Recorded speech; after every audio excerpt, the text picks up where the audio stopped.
भौतिक क्षेत्र में जिसको आइंस्टीन ने पाया था, न्यूटन ने पाया था, अब्दुल कलाम ने पाया था, जिस शरीर को पाकर के तथागत बुद्ध, महावीर, स्वामी लाओ जे, सुकरात, ये बड़े बड़े मनीषी महापुरुष महान हो गए कि हजारों साल के बाद भी आज हृदय में बसे हुए हैं। जिस शरीर को पाकर सदगुरु कबीर साहब, दादू दरिया घीसा पलटू जगजीवन,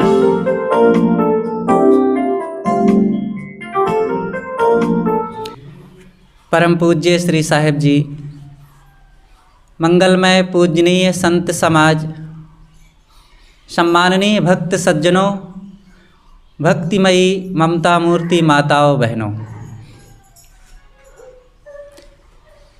बहुत खुशी की बात है काफ़ी दिनों के बाद पुनः आपके इस आश्रम में, आपके इस क्षेत्र में आना हुआ। आप सबसे मिलकर के बहुत प्रसन्नता हुई और ऐसा सहयोग कि आज यहाँ सत्संग भी कुछ आयोजन किया गया और इस सत्संग की सभा में कुछ ज्ञान की चर्चा हो। आप लोगों के बीच थोड़ी देर कुछ बातें प्रस्तुत है। हमारे जीवन में दो चीज़ों की ज़रूरत है, भक्ति और ज्ञान।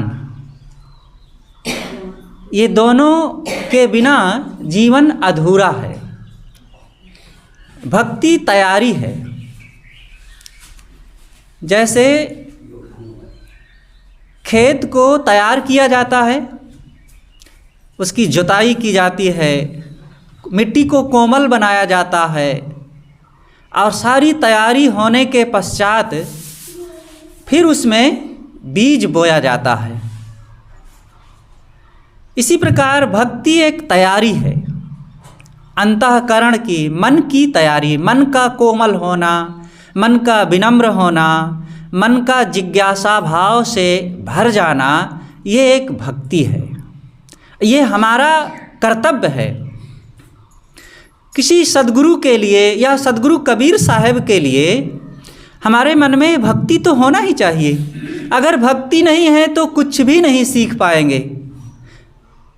जैसे अगर खेत को तैयार ना किया गया तो कठोर और सूखी ज़मीन में चाहे जितना बढ़िया बीज बो दो, कुछ नहीं होना है। ऐसे ही हमारे अंतःकरण के तैयार हुए बिना, श्रद्धा, भक्ति, प्रेम और उत्साह से भरे बिना कुछ भी लाभ नहीं होना है। लेकिन अब केवल श्रद्धा और भक्ति तक ही रह जाएं तो भी काम नहीं बनेगा। खेत को खूब जुताई करें, 1 बार, 2 बार, 4 बार, 10, 20 बार जुताई करें और खूब मिट्टी को कोमल बनाया जाए, खूब तैयारी किया जाए और बीज न डाला जाए। समय निकल जाए, फसल बोने का समय ही निकल गया तो फिर जुताई करने का, खेत तैयार करने का भी कोई लाभ नहीं मिलेगा। बिस्तर बिछाया जाए, बिना बिस्तर बिछाए सोने को नहीं मिलेगा। लेकिन अब बिछाते बिछाते शाम को शुरू किए, अब इधर चद्दर बिछा रहे हैं, उधर चद्दर सीधी कर रहे हैं, उधर तकिया लगा रहे हैं, इधर सिकन मिटा रहे हैं, इधर रगड़ रहे हैं और यही करते करते सुबह हो जाए और फिर अब काम धाम करने का समय आ गया तो विश्राम कब करेंगे? तो चद्दर का बिछाना, बिस्तर का तैयार होना जरूरी है, लेकिन विश्राम भी जरूरी है। इसी प्रकार हमारे जीवन में सद्गुरु के प्रति जो कर्तव्य है वह है, पहली बात भक्ति। हमारा कर्तव्य है कि हम उनके प्रति श्रद्धा और भक्ति रखें। किस लिए रखें? इसलिए कि सद्गुरु का दिया हुआ ज्ञान हमारे अंतःकरण रूपी खेत में पुष्पित पल्लवित हो, वो विकसित हो, वो बढ़े और फिर हमें उसकी खेती का लाभ मिले। तो सद्गुरु ने क्या दिया है हमें? सद्गुरु कबीर साहब आज से 550 वर्ष पूर्व भारत के काशी नगरी में लहरतारा तालाब पर पाए गए। कमल के फूल पर, कमल का फूल पर कोई बच्चा नहीं होता, कोई माता रही होगी और कमल का फूल बिखेर करके उसी पर बच्चे को लेटाकर छोड़ गई। अथवा ये भी कह सकते हैं कि नीरू नीमा का ही वो बच्चा रहा होगा। लोग कहते हैं पाए, अगर नीरू नीमा का बच्चा रहे होंगे तो क्या हर्जा है? क्या प्रमाण से कह सकते हैं कि नीरू नीमा का बच्चा नहीं थे वे? तो जो भी रहे हों, इस पर कोई ज़्यादा चर्चा की बात नहीं है। सदगुरु कबीर साहब को नीरू नीमा नामक जो दंपत्ति थे, जुलाहे थे, उन्होंने पाला, बड़ा किया, और वही बच्चा इतना तेजवान हुआ, इतना योग्य हुआ, इतना दिव्य जन्मों की प्रतिभा, संस्कार, साहस और ज्ञान, वैराग्य लेकर के आए कि दुनिया में उसका कोई लोहा नहीं है, उनकी बराबरी करने वाला कोई नहीं हुआ। और जो झोपड़ी में पाले गए और हर प्रकार के अभाव तथा गरीबी में जीवन को जिए, और वो ललकारता है बड़े बड़े पंडितों के बीच में, बड़े बड़े मुल्लाओं के बीच में, किसी से डरता नहीं है, लेकिन हाँ वो न्याय की बात कहते हैं।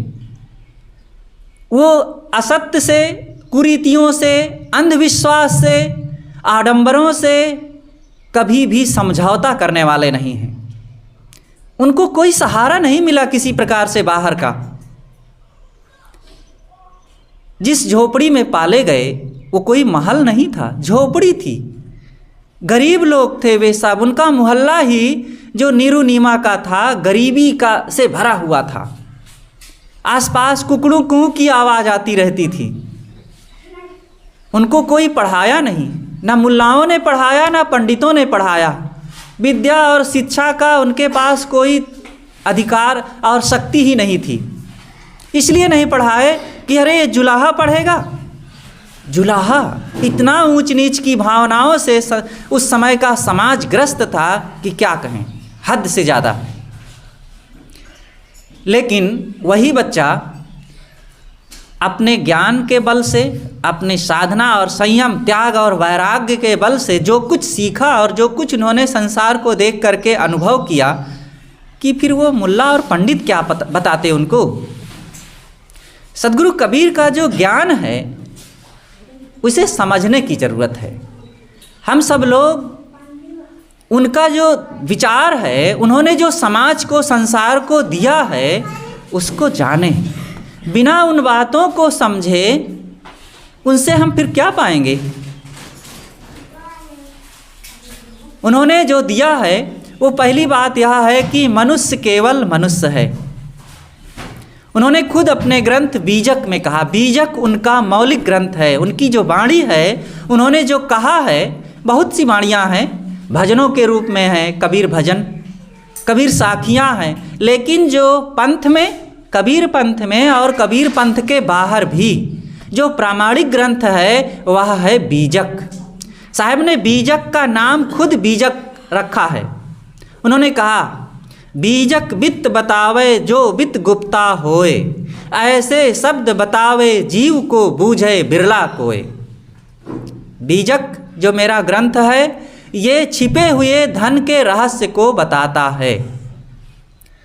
जैसे आप लोगों ने सुना होगा, व्यापारी लोग पहले के ज़माने में सोने चांदी या सरफी आदि जो उनके पास धन होते थे, कहीं उसको गाड़ दिया। पहले बैंक तो होते नहीं थे कि बैंक में ले जाओ जमा कर दो। तो जो उनके पास ज़्यादा धन हो जाता था तो कहीं गुप्त रूप से ज़मीन में गाड़ देते थे, और उसके लिए कोई चिन्ह रखते थे। तो किसी ताम्रपत्र में या और भी किसी कपड़े में या किसी भी जगह में लिख करके रखते थे। तो जहाँ लिखते थे उसको वे लोग बीजक कहते थे। आज भी सेठ लोग जब किसी का लेन देन का हिसाब रखते हैं तो जिस पुस्तक, जिस कॉपी रजिस्टर में लिखते हैं उसे भी बीजक कहा जाता है, ताकि उस बीजक के आधार पर हम जिसको पैसा दिए हैं या जिससे लिए हैं समय से उसका हिसाब कर सकें। तो छिपे हुए धन को बीजक बताता है, वो सांकेतिक चिन्ह है। ऐसे सदगुरु कबीर साहब कहते हैं कि मेरा जो ग्रंथ है ये छिपे हुए धन को बताता। कौन सा धन छिपा हुआ है? आत्मधन, भौतिक धन नहीं, ये आत्मधन। सांप के अंदर में, हृदय में आत्मा रूपी एक महान धन छिपा हुआ है, और उसको कोई नहीं बताता है। सब यहाँ जिसको देखो, कोई भी पंडित हो, पुरोहित हो, मुल्ला हो, पादरी हो, साधु हो, महात्मा हो, पुरोहित हो, जिसको देखो वही कहीं गंगा की महिमा बताते हैं, कहीं जमुना की महिमा बताते हैं, कहीं हरिद्वार, कहीं प्रयागराज, कहीं काशी, कहीं मथुरा और कहीं द्वारिका, कहीं बद्रीनाथ की महिमा बताएंगे, कहीं रुपए पैसे, जमीन मकान, पद अधिकार की महिमा बताते हैं, लेकिन आत्मज्ञान के बारे में बताने वाला कोई नहीं है। सद्गुरु कहते हैं कि मेरा जो बीजक ग्रंथ है वो आत्मधन को बताता है। और वो कहाँ छिपा हुआ है? साहब के हृदय में वो बीजक रूपी जो ज्ञान है, वो आत्मधन सबके हृदय में छिपा हुआ है। हमारे उपनिषद के ऋषियों ने यही विचार दिया है, वेदों में इसके विचार खूब भरे पड़े हैं। आप लोग जो पुराकाल के बनाए हुए मुख्य ग्रंथ हैं 4 वेद, और सबसे पहले ऋग्वेद बना है, और ऋग्वेद में ही ये चर्चा आती है। फिर वही उपनिषद में आई है बात कि हिरण्मयेन पात्रेण सत्यस्यापिहितं मुखम तत्त्वं पूषन् पावृण सत्य धर्माय दृष्टे। हिरण्मयेन पात्रेण सत्यस्यापिहितं मुखम, जो सोने के जैसा चमकता हुआ बर्तन है, उससे सत्य का मुख ढका हुआ है। सोने के जैसा है, सोना नहीं है, और उससे, उस चमकते हुए बर्तन से सत्य ढका हुआ है, छिपा हुआ है। तत्त्वं पूषन्, ऐ उसको पाने वाले, उसका पोषण करने वाले, उसको चाहने वाले, अगर तुम सत्य को चाहते हो तो उस चमकते हुए बर्तन को हटा दो, तब तुम्हें सत्य का दर्शन होगा।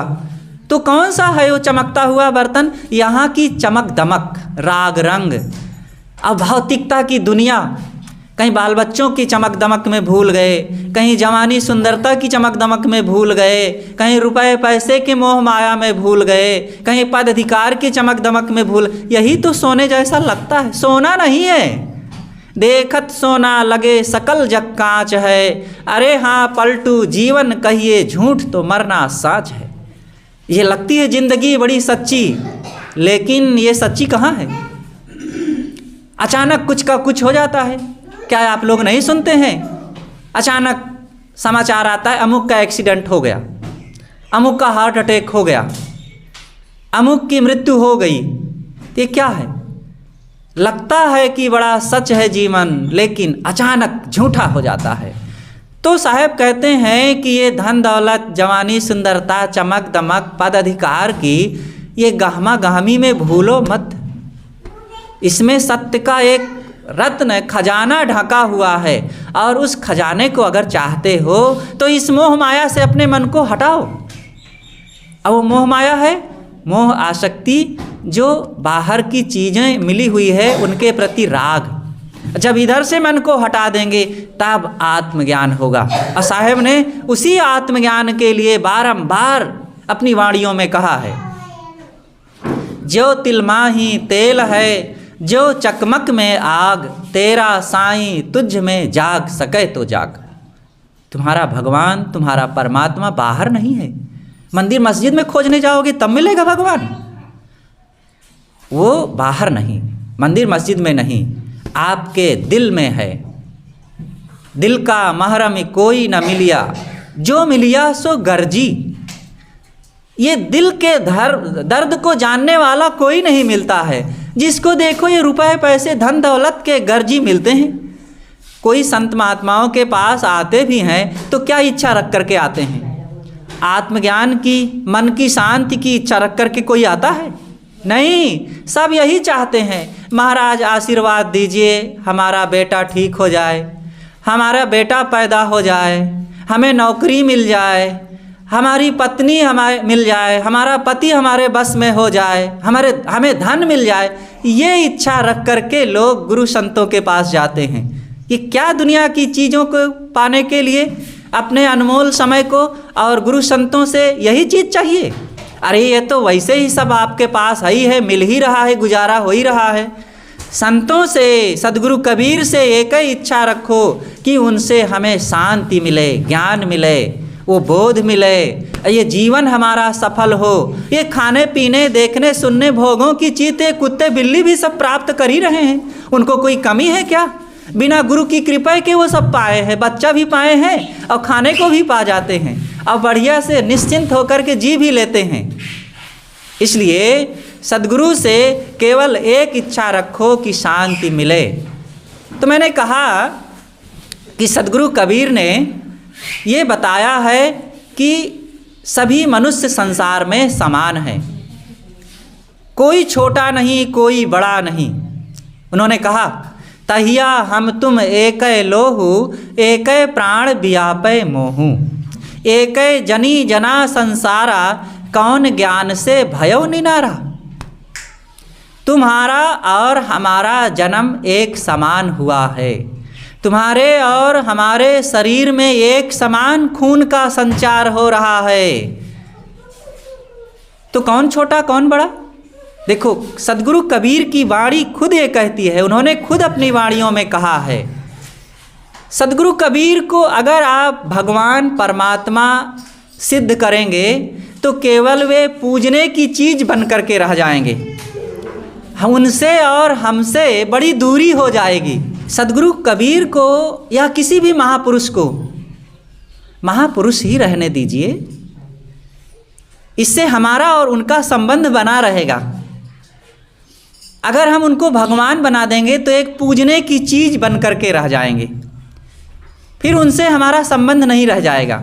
क्योंकि अगर हम उनसे भगवान बनाएंगे तो यही होगा कि वे तो भगवान थे, परमात्मा थे, अलौकिक पुरुष थे, तभी वे अपने बंधनों को काट सके, तभी वे मुक्त हो सके, तभी वे दया क्षमा सत्यशील और आत्मज्ञान को प्राप्त कर सके, तभी वे मुक्ति को प्राप्त कर सके।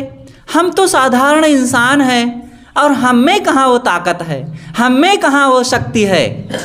तो देखिए अब उनसे और हमारा संबंध कट गया ना, और संबंध जैसे ही कटा फिर हमने अपने आप को साधारण मान लिया, फिर यही कहेंगे कि हम तो साधारण आदमी हैं, अरे हमको तो अब बीड़ी पीना ही पड़ेगा, क्योंकि सद्गुरु कबीर तो महापुरुष भगवान थे और हम तो साधारण इंसान हैं, हमको तो बीड़ी पीना पड़ेगा, झूठ भी बोलना पड़ेगा, और हो सकता है काम क्रोध लोभ मोह भी अब डूबे रहे, हम कहाँ इसको त्याग सकते हैं।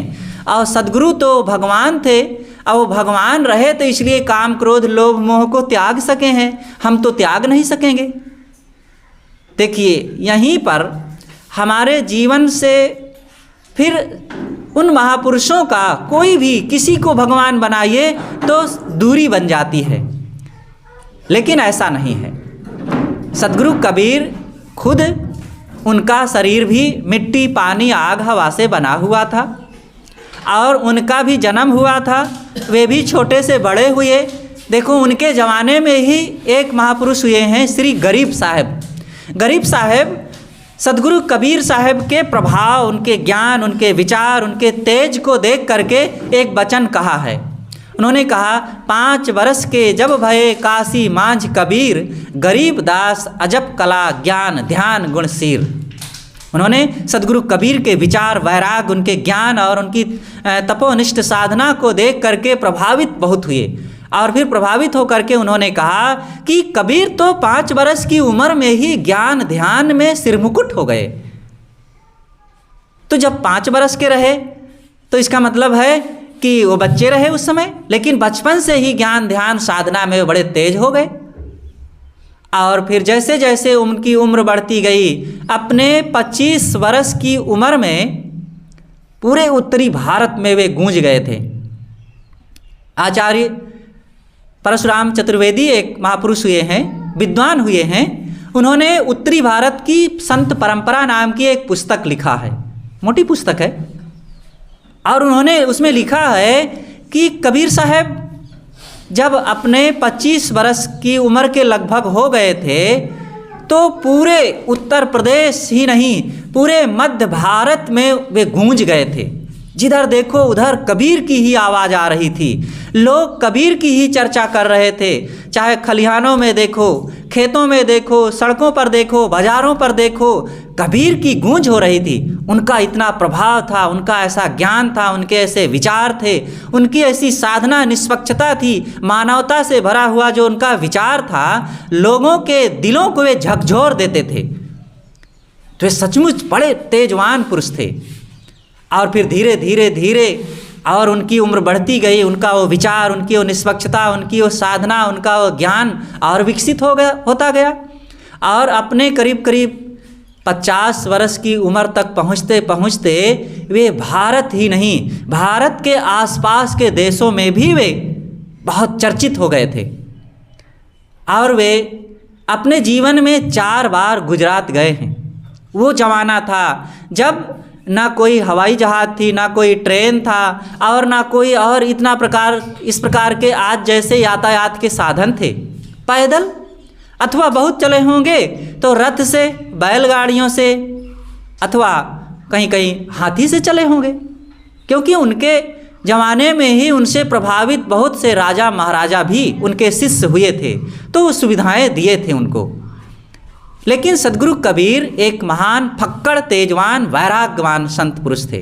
तो 4 बार गुजरात गए। और गुजरात में ही जब वे नर्मदा नदी के तट पर तत्वा जीवा के आतिथ्य में थे, तभी फारस देश से ईशुदराज नाम के एक सूफी संत आए हुए थे। उन्होंने सुना कि गुजरात में समुद्र के किनारे नर्मदा नदी के तट पर एक काशी से महान पहुँचे हुए फ़कीर आए हुए हैं और उनका दीदार करना है। लेकिन मैं जाऊं तो कैसे जाऊं, वे कहीं लौट ना जाए काशी पुनः। तो बहुत छटपटाते रहे। लेकिन उनको पता चला कि व्यापारियों का जहाज़ जाने वाला है और मैं जा सकता हूं। तो उन व्यापारियों से पूछे कि क्या हमें कबीर साहब का दीदार करना है, वहां तक पहुंचा सकते हो? कहें हाँ, चल सकते हैं, हमें माल पहुंचाना है गुजरात, और उसी जहाज़ में आप बैठ लीजिए, चले जाइए। तो लेकिन व्यापारी ने यह कहा कि आपको केवल 1 दिन का समय मिलेगा, क्योंकि माल उतार करके जहाज़ पुनः वापस फारस देश आएगा। अब अगर वापस आना है आपको तो तुरंत उसी जहाज़ से आना पड़ेगा। कहा कोई बात नहीं, हमें महान सूफी संत कबीर के दर्शन हो जाएंगे, उनका दीदार हो जाएगा और उनसे वार्तालाप हो जाएगी, उनसे सत्संग मिल जाएंगे और हम उतने में ही धन्य हो जाएंगे। और वे आए और सदगुरु कबीर के दर्शन किए, उनके पास बैठे। जब लोगों ने सुना, संतों ने सुना कि फारस देश से बहुत पहुँचे हुए एक फ़कीर ईशुदराज आने वाले हैं, तो सब बहुत खुश हुए कि आज खूब सत्संग सुनने को मिलेगा। लेकिन जब ईशुदराज आए और सदगुरु कबीर से मुलाकात हुई तो दोनों प्रणाम बंदगी किए और दोनों बैठे एक दूसरे को देखते रहे देर तक। और फिर बस इतनी सी बातें हुई, कुशल समाचार हुआ और फिर थोड़ी सी कुछ और वार्ता हुई और फिर अपनी अपनी जगह चले गए। जब चले गए तो संतों ने सदगुरु कबीर से पूछा कि साहब, आज तो बड़ी आशा थी कि हम खूब सत्संग सुनेंगे, लेकिन कोई सत्संग नहीं हुआ। तब सदगुरु कबीर ने कहा कि जो मैं जानता था वही वे जानते थे, और जो वे जानते थे वही मैं जानता था। तो तय मोहि जाना, मैं तो ही जाना, मैं तो ही माँ ही समाना। उत्पत्ति प्रलय कौन होते, तब कहूँ कौन ब्रह्म को ध्याना। और उसमें अब सत्संग की चर्चा क्या करना है? जो देखना था देख लिया गया। एक साधक, एक संत, एक पहुँचे हुए आत्मलीन पुरुष का मैंने दीदार किया और मैं उस दशा में पहुँचा हुआ और वे भी मेरे पास आकर के वे भी वही चीज़ पाए और दोनों हम मस्त रहे, बैठे रहे। यही है साधना, यही है उस दशा की ऊंचाई। हम लोग अपने जीवन को बदले। सदगुरु कबीर ने यही बताया है, आपन कर्म न मेटो जाई, कर्म का लिखा मिटे धो कैसे, जो युग कोटि सिराई। जिस महाराज श्री राम को पूज करके लोग कहते हैं कि अयोध्या में चले जाएं, उनके दर्शन कर लेंगे, हनुमानगढ़ी में हनुमान जी के दर्शन कर लेंगे, पूज लेंगे, और प्रयागराज में जाकर स्नान कर लेंगे, हमारे पाप कट जाएंगे। श्री राम जी के खुदे नहीं पाप कटा है और बेचारे जंगल में चले गए सोचिए आपके इस जनकपुर में उनका विवाह हुआ। अब विवाह के बाद चारों भाइयों का एक साथ विवाह हुआ, चारों देवियों को, चारों वधुओं को लेकर के गए। थोड़े दिन के बाद ही भरत जी तो चले गए ननिहाल। अब इधर रहे राम और लक्ष्मण जी। अब दशरथ जी के मन में आया कि मैं राम का राज तिलक कर दूं। बिना मीटिंग किए, बिना विचार विमर्श किए राज तिलक करने को सोचे। और कैकेयी का तो मन ठीक था, लेकिन मंथरा ने कैकेयी के मन को ऐसे मथ दिया कि कैकेयी का मन बिगड़ गया और फिर रात भर में पासा पलट गया। और जिनका राज तिलक होने वाला था उन्हीं का सुबह 14 बरस का वनवास हो गया। और उस वनवास में क्या क्या दुख श्री राम जी ने सहा। सीता मैया को क्या कौन कौन सी तकलीफ नहीं हुई। आज का ज़माना जैसे है वैसे नहीं था। वो कांटे, जंगल, झाड़ियाँ और घोर उन जंगली जानवरों से भरा हुआ पूरा वो क्षेत्र था। अयोध्या से और दक्षिण भारत तक का। और उस जंगल में रह करके श्री राम को 14 वर्ष बिताना पड़ा और बड़ी बड़ी समस्याएं आई। वो सब कहने के यहाँ अवसर नहीं है। कहने का मतलब है कि हम लोगों को भी अपने कर्मों के फल भोगने पड़ेंगे। केवल पूज पूज करके, फूल चढ़ा करके, अगरबत्ती जला करके, ओम जय जगदीश हरे कह करके आप दुखों से मुक्ति नहीं पाएंगे। अगर दुखों से मुक्ति चाहते हैं तो अपने कर्मों को सुधारें, अपने खान पान को सुधारें। हमारे जीवन में कोई दोष है, दुर्गुण है, दुर्व्यसन है तो उसका त्याग करें। क्रोध का त्याग करें, मोह का त्याग करें, अहंकार का त्याग करें, वासना को भी जीतें। और खान पान में कोई दोष है, अंडा, मांस, मछली आदि, तो सर्वथा त्याग होना चाहिए। आज हम देखते हैं लोग भगत भी हो गए हैं, सदगुरु कबीर को भी कोई कोई मानते हैं और मानने के बाद मछली भी खाते हैं, अंडा भी खाते हैं। यही सदगुरु कबीर ने सिखाया है। वे कहते हैं जीव मत मारो बापुरा सबका एक है प्राण, हत्या कबहु न छूटी है जो कोटिन सुनो पुराण। अरे भाई, चाहे तुम पुराणों को पढ़ो, चाहे मंदिर में जाओ, चाहे मस्जिद में जाओ, चाहे गंगा में नहाओ और चाहे कबीरे साहब को फूल लेकर के खूब पूजा करो, लेकिन अगर हिंसा किए हैं, किसी को दुख दिए हैं, आपने गलत कर्म किया है तो उसका फल आपको भोगना पड़ेगा। कोई नहीं बचने वाला। श्री राम नहीं बचे, श्री कृष्ण नहीं बचे, कोई नहीं बचा है। तो सुर नर मुनियो देवता सात द्वीप नौ खंड, कहाँ ही कबीर सब भोगिया देह धरे को दंड। इसलिए हम मनुष्य को मनुष्य मानकर मनुष्य के साथ सुंदर बर्ताव करें। और यहाँ मनुष्यों में कोई छोटा नहीं, कोई बड़ा नहीं। कोई जो ब्राह्मण और शूद्र कह करके एक को तो बिना सद्गुण सदाचार, बिना कर्मों की पवित्रता को अपनाए ही बड़ा महान मान लिया गया है। ये देवता हैं, धरती के भगवान हैं, इनकी केवल पूजा होनी चाहिए। और एक चाहे जितना तपस्वी हो, चाहे जितना साधक हो, चाहे जितना जितेंद्री हो, चाहे जितना संयम से रहता हो, चाहे जितना पवित्र जीवन जीता हो, कहा गया है कि यह नीच है, यह अछूत है, इसकी छाया नहीं पड़नी चाहिए, इसको घर में घुसने नहीं देना चाहिए। और उसी ने आपके उसके घर में जा कर के हल जोत कर धान और गेहूँ पैदा करके और घर में ले जा कर के उसी ने रखा है। उसी ने उसके घर को बनाया है, उसी ने उसके कपड़े को बुना है, उसी ने उसकी खाट को बनाया है और उसी ने उसके गेहूं को पीसा है और फिर भी वो अछूत हो गया। क्या गजब है। एक जगह को गंदी कर दे टट्टी करके वो महान है, और एक उसी गंदगी को सफाई कर दिया तो उसको नीच कह दिया गया है। नीच कैसे है? ये जो कर्मकर हैं, जो मोटा कर्म करते हैं, यही तो असली भगवान हैं, क्योंकि इन्होंने हमें जीने के लिए तमाम सुविधाएं दिया है। अगर ये ना होते ना तो हमें पहनने के लिए कपड़े ना मिलते। ये जो बड़े बड़े घर के लोग पंक्ति पावन और शुक्ला चौबे तिवारे पाड़े और बड़े बड़े ऊंची गद्दी सजाए बैठे हैं ना, अगर ये कर्मकर ना होते तो इनको कपड़े ना मिलते पहनने के लिए। कपड़े किसने बनाया है? उन्हीं जिनको नीच कहा गया उन्होंने ही बनाया है। अनाज किसने तैयार किया खेती करके? जो अनेक प्रकार के पकवान। और जिस तेली को कहा जाता है तेली का मुख देखना अशुभ होता है, और वो तेली ना होता तो ये जो भजिया पकौड़ी रोज खा रहे हैं छान छान करके, वो तेल कहाँ से मिलते? और शरीर में तेल कैसे लगाते? ये बच्चे पैदा होते हैं, इनको मालिश कर करके उसी तेल से मजबूत किया गया है। और ऐसे गुणकारी तेल को देने वाला तेल ही अशुभ कैसे है, अछूत कैसे है? सदगुरु कबीर ने यही सबको काटा है। सारे अंधविश्वासों को उन्होंने छिलके की तरह उतार करके फेंका है और इन सभी जो कर्म करों के साहेब पक्षधरता किया है और कहा है कि तुम मनुष्य हो, तुम भी महान हो, तुम भी आगे बढ़ सकते हो। हीन भावना रख करके ये ही करते रहना किसी के सामने और उनके जूते झाड़ते रहने से काम नहीं बनेगा। तुम भी उठो, अपने जीवन को संभालो, अपने कर्मों को पवित्र करो और महान बनो। सदगुरु कबीर का ये विचार है। दुनिया में ऐसा कोई महापुरुष नहीं हुआ है जो एक जमीन के स्तर पर रहने वाले लोगों को इतना ऊंचे उठाने का काम किया हो। और इतना ही नहीं किया है, समाज की एक व्यवस्था को तो उन्होंने दिया ही है। वे एक संत पुरुष थे, आत्मलीन, ज्ञानी, ध्यानी, स्वरूपस्थ महान योगी पुरुष थे।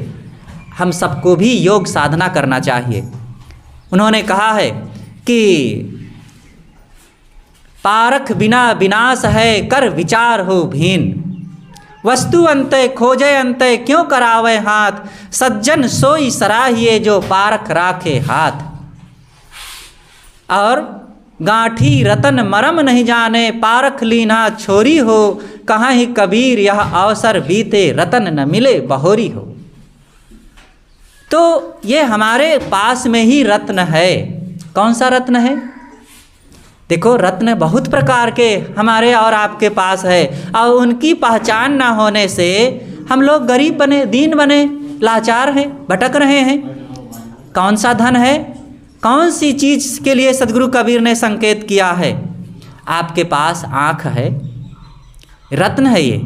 और इस आँख से संतों, गुरुजनों, महापुरुषों का दर्शन करो और ज्ञान के ग्रंथों को पढ़ो और पढ़ करके जीवन में फिर उसका आचरण करो। हाथ से सेवा कीजिए, पैर से अच्छी जगह चल करके जाइए, कान से ज्ञान सुनिए और इंद्रियों का अंदर में देखो, आपके पास ज्ञान की शक्ति है, त्याग और संयम की शक्ति है। तो सदगुरु कबीर ने कहा है कि संयम की साधना अपना करके अपने मनोबल को, आत्मबल को, ज्ञान बल को बढ़ाओ। अगर आप ऐसा नहीं करेंगे तो आप के मन में वो कमजोरी बनी रहेगी। हमारे पास इतनी शक्ति है कि जिधर अपनी शक्ति का उपयोग करेंगे उधर 4 चांद लग जाएंगे। भौतिक जगत को देखिए, आदमियों ने, इन वैज्ञानिकों ने हवाई जहाज़ बनाया। पहले तो नहीं था, अब हवाई जहाज़ बनाए। किसने बनाया? कोई भगवान ने बनाया है? सैटेलाइट, चंद्रयान, ये किसने बनाया? ये ट्रेनें जो चल रही हैं यहाँ तो नहीं है। भारत में जाइए, हजारों ट्रेनें चल रही हैं। हजारों लोगों को एक साथ बैठाकर लाखों टन सामान लेकर के और सनसनाती हुई लोह की पटरी पर वो चल रही है। किसने बनाया? मनुष्य ने बनाया। अब मनुष्य के पास वो ताकत, वो शक्ति, वो सोचने की क्षमता थी, तभी तो ये लोहा, लकड़ी और आग, पानी, कोयला को संयोजन करके और एक ऐसी ताकत बना दिया कि मनुष्य का जीवन कितना सरल हो गया। जो मनुष्य पक्षियों को देख करके कल्पना करता था, काश मैं भी ऐसे उड़ता तो कितना आनंद आता, और उसने ऐसी सोचा, मशीनों का निर्माण किया कि पक्षियों से ज़्यादा उड़ने लगा और अपने साथ सैकड़ों लोगों को लेकर के उड़ने लगा। हवाई जहाज़ बनाया, मछलियों से ज़्यादा तैरना सीख लिया है। तो किस कारण से, कौन सी शक्ति उसके पास हुई तो ये सारा काम हुआ और इतनी बड़ी बड़ी खोज हुई? वही है ज्ञान की शक्ति, सोचने की शक्ति, मनन की शक्ति। और ये मनन की शक्ति कहीं अलग से नहीं आई है, आप में भी वही शक्ति है। आपको भी अपनी शक्ति को जागृत करना होगा। जब भौतिक क्षेत्र में इतना काम हुआ है और दुनिया में देखो कितनी हलचल है, आज से 50-100 साल पहले का जो संसार था आज बिल्कुल अलग है। तो हमारे इस ज्ञान की शक्ति से हुआ। जब भौतिक जगत में इतना आगे बढ़ गए तो हमें आध्यात्मिक जगत में भी तो बढ़ना चाहिए। यहाँ धर्म वैसे शीशक रहा है, भौतिक विज्ञानी लोग इतना आगे चले गए और धर्म के नाम पर वही पूजा, वही घंटी बजाना, वही टंट घंट, वही जय हनुमान ज्ञान गुण सागर चल रहा है और वही एक फूल चढ़ा करके सारे दुख मिटाने का उपाय चल रहा है। और ये पंडे, पुजारी, ओझा, सोखा, बैगा, तांत्रिक लोगों ने ये तो कहा है कि पूजा कर लेने से सारी शक्ति मिल जाएगी, सारी रिद्धि सिद्धि मिल जाएगी और सारे दुश्मनों पर बस अधिकार हो जाएगा और सारी शक्ति मिल जाएगी। ये शक्ति सारी देते रहे, लेकिन चारों तरफ जो आतंक छाया हुआ है उस पर कब्जा न कर सके। ये बड़े बड़े तांत्रिक, ओझा, सोखा, बैगा लोग भोले भाले लोगों का धन और बुद्धि का केवल शोषण करते रहे। और ये भारत के बॉर्डर पर पाकिस्तान में आए दिन लड़ाइयाँ होती रहती हैं, लोगों जो सिपाहियों की, फौजियों की कुर्बानियाँ होती रहती हैं, शहीद होते रहते हैं। वहाँ जा कर के ये बड़े बड़े तांत्रिक लोग कुछ नहीं कर पाए। चाइना के बॉर्डर पर क्या क्या हो रहा है कुछ ना बता पाए। तेल, पेट्रोल, सोना, चांदी, अभ्रक आदि कहाँ से निकलेगा ये लोग नहीं बता सके। हाँ, भोले भाले लोगों का बुद्धि दिग्भ्रमित करके उनसे रुपए पैसे ऐंठने की शक्ति इनके पास है। बस ना इनको संयमी बनाए, ना सदाचारी बनाए, ना ज्ञानवान बनाए, और ना इनके काम, क्रोध, लोभ, मोह कैसे समाप्त हो, ना इनके जीवन में कैसे खुशहाली आए, ज्ञान ध्यान में कैसे आ, कुछ भी नहीं बता सके। अरे यहाँ तक कि इनकी पान, बीड़ी, सिगरेट, शराब भी छोड़ने के लिए इन्होंने नहीं कहा है और ये भी नहीं कहा है कि परिवार में प्रेम से कैसे रहा जाए।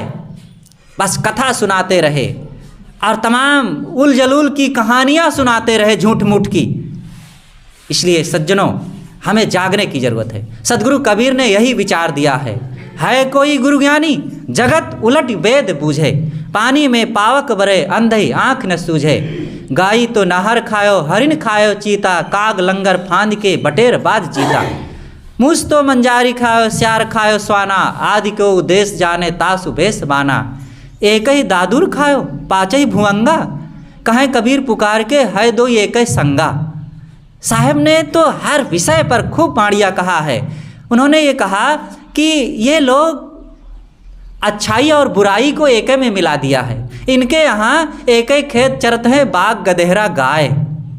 जहाँ बोध विचार नहीं है, जहाँ ज्ञान और संयम नहीं है, जहाँ त्याग और वैराग्य नहीं है और जहाँ सच्चे निर्णय विचार को आश्रय नहीं दिया जाता है, वहाँ सब धान 22 पसेरी ही चलता है।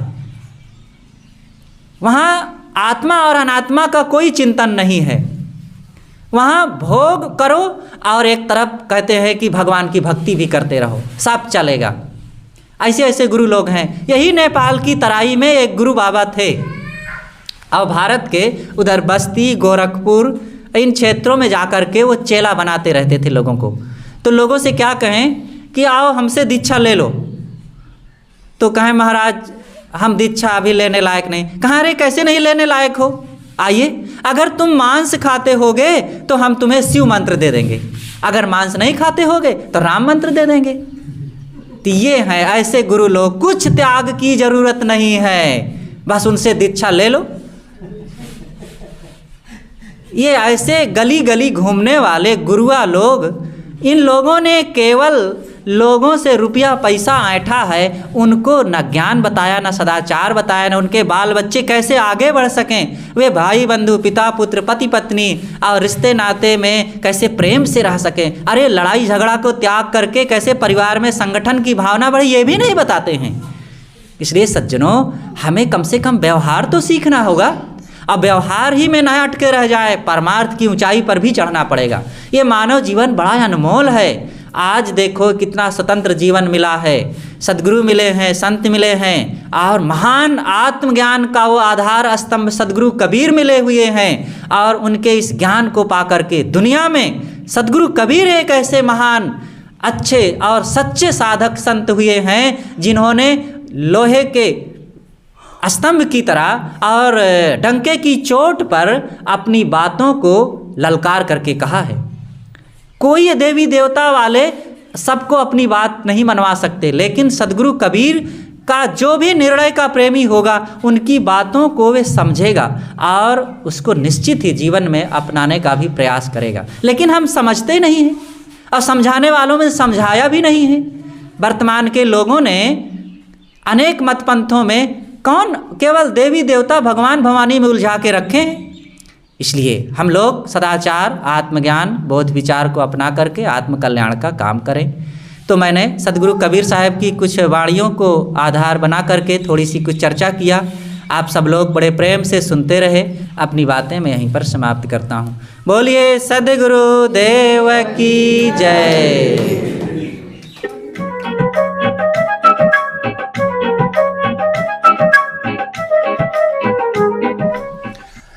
मंच पर विराजमान संत गुरुजन, उपस्थित भक्त समाज, ममतामयी देवियों, प्यारे बच्चों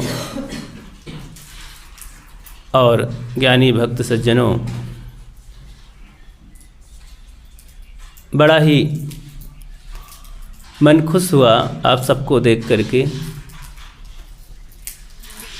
कि यहाँ पर सदगुरु कबीर आश्रम है और उनके प्रेमी नेमी भी सब हैं और सत्संग भी आज है। तो एक अच्छा संयोग रहा आप सबसे मिलने जुलने का। तो अच्छा लगा। सदगुरु कबीर अपनी बातें तो चौराहे पर भी कहते थे। कबीर खड़ा बाजार में सबकी मांगे खैर, ना काहू से दोस्ती ना काहू से बैर।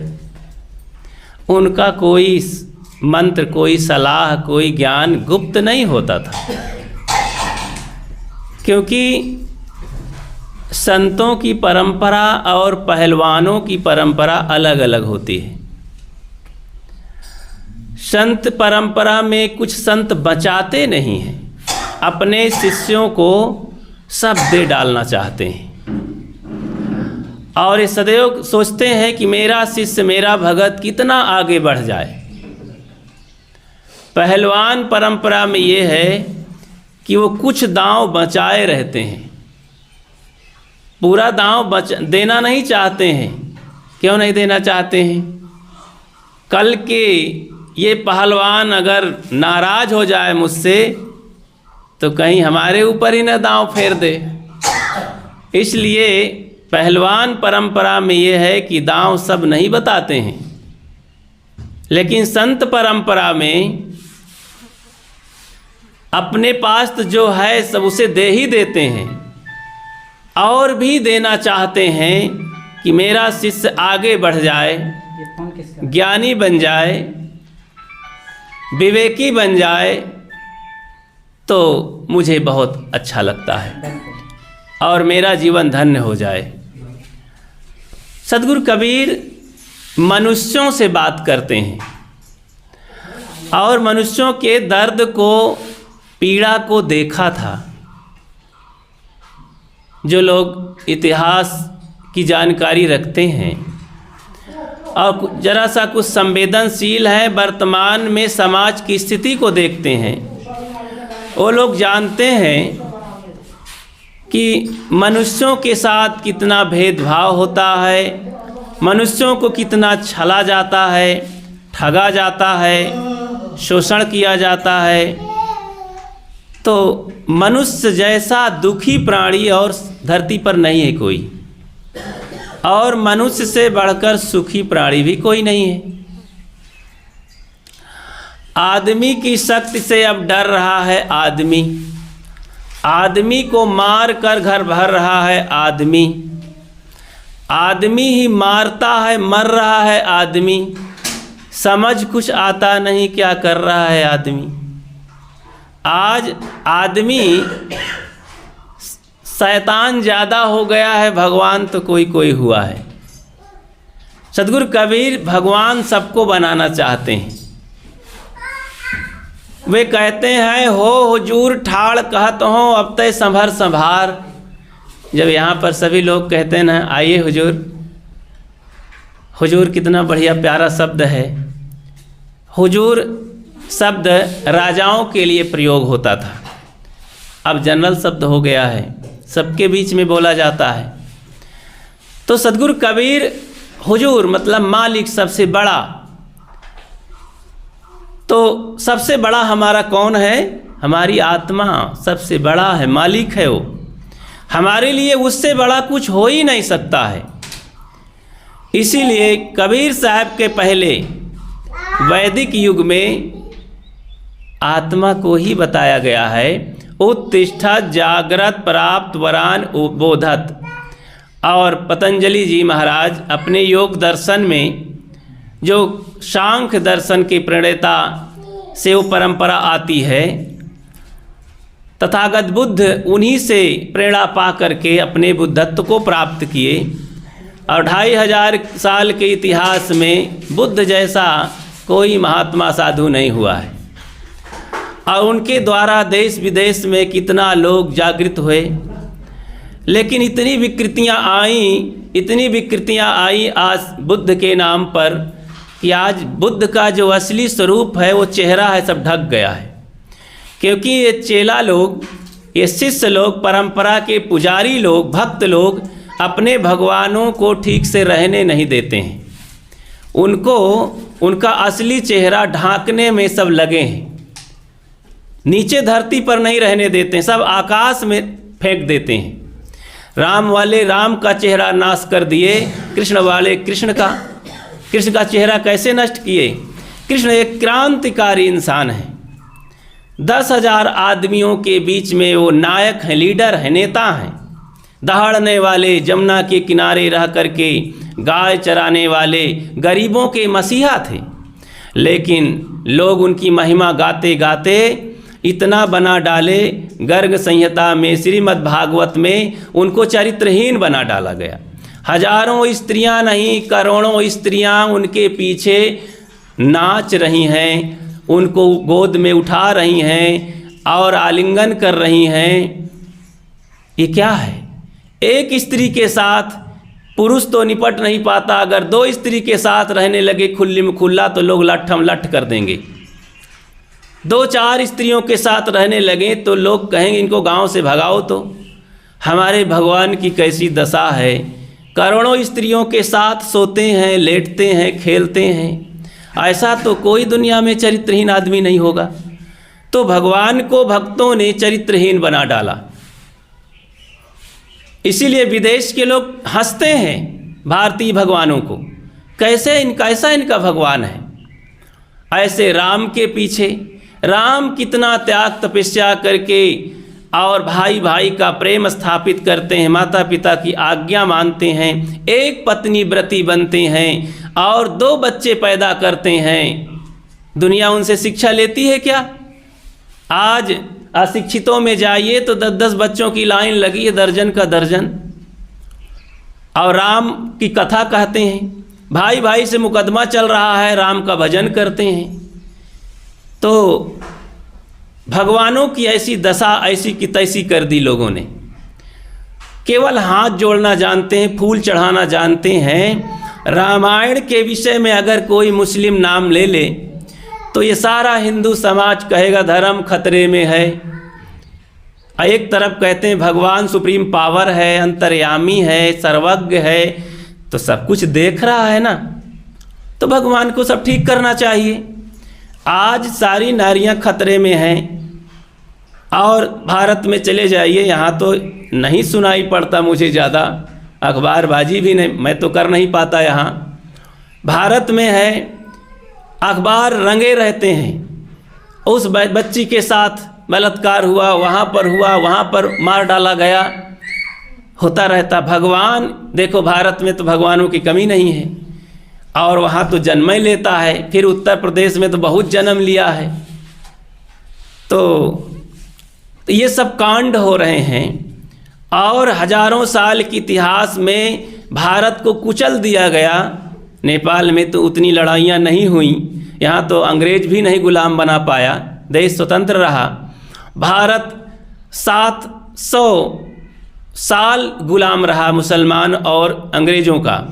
उस बीच में इतनी कत्लेआम हुई, इतनी बहन बेटियों की इज्जत लूटी गई, इतना मंदिर तोड़ा गया, इतनी गौओं को काट डाला गया। ये सब भगवान रहे। 33 करोड़ देवी देवता भगवान में पहले से रहे, आज से हजारों साल पहले।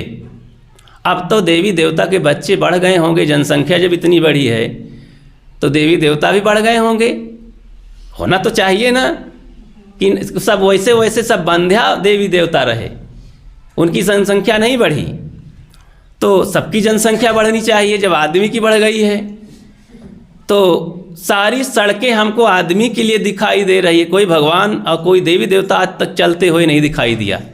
सारे जेल खाने, सारे ऑफिस, सारी जो स्कूलें हैं और सारे अस्पताल हैं, सब आदमियों के लिए है। सारी बदमाशी, सारे थाने, सारे पुलिस सब आदमी के लिए है। भूत प्रेत भगवान के लिए कहीं है कोई व्यवस्था? जब इतने सब हैं, उनके नाम पर कुछ तो व्यवस्था होनी चाहिए कि चलो इस हिस्से में आदमी रक्षा करेगा, अब भगवान उधर खड़ा हो जाएगा, भगवान आधा देश रक्षा कर लेगा। तो बंधुओं, हम कब तक ऐसे जाल में फंसे रहेंगे?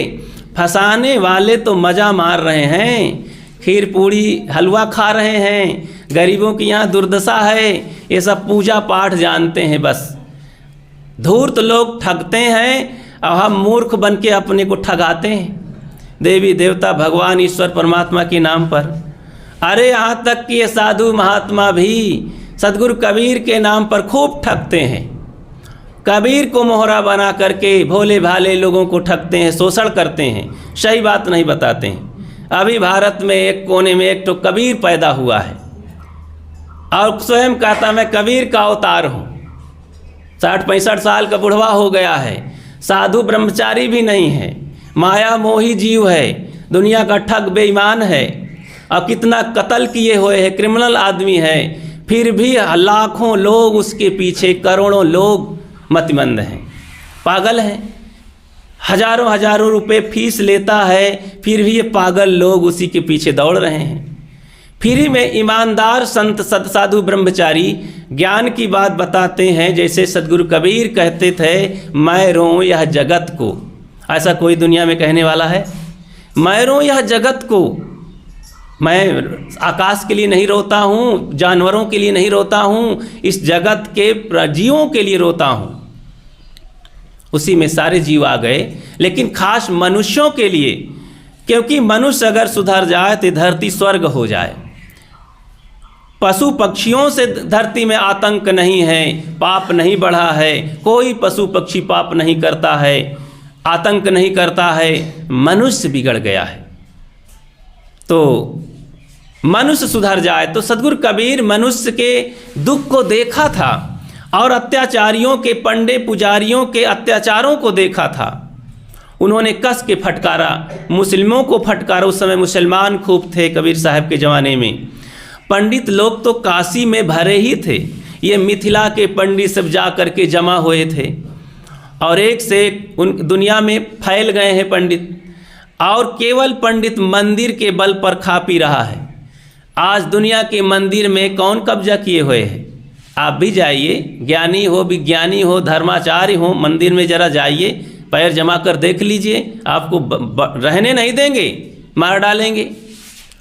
तो आप केवल पैसा देना जानते हैं, हाथ जोड़ना जानते हैं, चरण धोना जानते हैं, सारी मजा तो वो मारते हैं। इसी तमाम कमियों को देख करके सदगुरु कबीर ने सबको डांटा। कर बहिया बले आपनी छाण बिरानी आस, जाके आंगन न दिया भय सोकस मरे प्यास। आप बच्चों को जन्म देते हैं, बच्चों को पालते पोसते पढ़ाते हैं, लेकिन जब शादी लायक होता है बेटी या बेटा तो पंडित जी के पास जाते हैं लगन मुहूर्त विचरवाने। लगता है आप क्या हैं? आप कोई आदमी में कोई गिनती नहीं है। पंडित जी के पास जाते हैं, मुहूर्त निकाल दीजिए, तो कहता है लाइए 501 रुपया रखिए, नारियल चढ़ाइए, और फिर वो मुहूर्त बता दिया, बेवकूफ़ बना दिया। आप गए, उसी को बुलाए विवाह करने के लिए, फिर वो लिया 1000, 2000, 10,000। न मरने देता है न जिंदा रहने देता है। मरने पर भी आकर के लाखों रुपए ठग के चला जाता है। नेपाल में मैंने सुना, काठमांडू की शोभा दीदी बताई, उनके भाई जब ख़त्म हुए तो एक लोकल, उनके पास कोई भाई तो नहीं थे, बहनें थी 2, तो कहा जाता है बेटा ही तरण तारण करता है माँ बाप को, कुल परिवार को। आज भी ये मानते हैं। क्या पढ़ाई लिखाई का दिवाला निकल गया है। आज वैज्ञानिक युग, शिक्षा के युग में भी हम सबको जागना चाहिए, अध्ययन करना चाहिए। सदगुरु कबीर के भक्त हो करके भी हमको फिर उसी परंपरा में जूझ रहे हैं। तो वो क्या हुआ, एक पंडित जी कहे कि देखो काम बन जाएगा, 50,000 रुपये दीजिए, मैं बेटा बन जाऊंगा। तो पंडित जी का लड़का एक नौजवान बेटा बन गया। भाई पुरखा तारना है ना, अपने पुरखों को स्वर्ग ले जाना है, तो बेटा बन गया। तो 13 दिन तक वो कुछ कर्म कांड करता रहा बेटा बन करके। पंडित जी अलग ले रहे हैं 50,000 रुपये, क्योंकि वो करवा रहे हैं कर्म कांड। अब बेटा बना हुआ अपन तर्पण कर रहा है, कुछ चावल फूल पत्ती जो भी कर्मकांड होता है। इस तरह में वो जानती हैं वो, लेकिन दुनिया उन्हें इतना दबाव में रखती है, ये समाज इतना जीने नहीं देता है कि वो बेचारे सब लोग लज्जा बस लाखों रुपए खर्च किए। तो देखो मरने पर भी लूट रहा है, और जीने में आप पैदा किए नामकरण करने के लिए उसी को बुलाएंगे। सारी शक्ति लगा के जान, पूरा जीवन बच्चे को बड़ी मुश्किल से मनावती करते करते जन्म दिए, अब नामकरण वो आएगा, आप लगता है माता पिता नहीं है, और फिर क्रम से पूरी जिंदगी लूटता है वो आदमी। उस आदमी को समझिए हमारे साथ कितना बड़ा षड्यंत्र करता है, मानवता को साथ शर्मसार कर दिया। सदगुरु कबीर ये देख करके उनको बहुत दर्द हुआ, बहुत पीड़ा हुई, वो रो पड़े। मैं रोऊं यह जगत को, मोको रोवे न कोई। उन्होंने कहा कि अय पाड़े, तुम बूझ करके पानी पीते हो, उनका पानी नहीं चलेगा, उनका पानी चलेगा, वो नीच है वो ऊंच है। तो पाड़े बूझ पियो तुम पानी, जय मटिया के घर में बैठे तामे सृष्टि समानी। जिस मिट्टी के घर में बने बैठे हो, जिस मिट्टी के घड़े में पानी पीते हो, तो वहाँ तो सृष्टि मरकर समाई हुई है। हर जगह मुर्दे गाड़े हुए हैं, जीव मर रहे हैं, हर जगह गंदगी है, और जिस कुएं का, तालाब का, नदी का पानी पी रहे उसमें मुर्दे सड़ रहे हैं, वहाँ जीव जंतु प्रजनन कर रहे हैं। तो कहाँ कहाँ बचोगे। तो उनके पास एक मंत्र है, ओम पवित्रम पवित्रो वाह, ये मंत्र पढ़ करके छिड़क लेते हैं, प्राण प्रतिष्ठा कर देते हैं। जब उनके घर का माता पिता खत्म हो जाता है तो वहाँ प्राण प्रतिष्ठा में काम नहीं चलता, उनको जलाते हैं।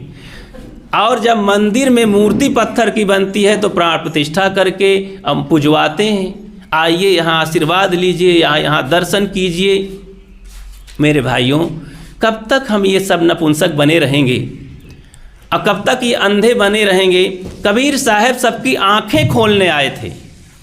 ये गूंगे बहरों की वो आवाज़ हैं जिस आवाज़ को हम उठा नहीं सकते, हिम्मत नहीं हमारी बोलने की, क्योंकि शास्त्रों में कह दिया गया कि अगर तुम भगवान के खिलाफ बोलोगे तो नास्तिक हो जाओगे, तुम ऐसा नापाक हो जाओगे, नरक चले जाओगे। तो इतना धमका दिया गया, डरवा दिया गया। लठ लेके सामने खड़ा हो कोई तलवार बंदूक लेके तो हिम्मत तो कांप जाएगी।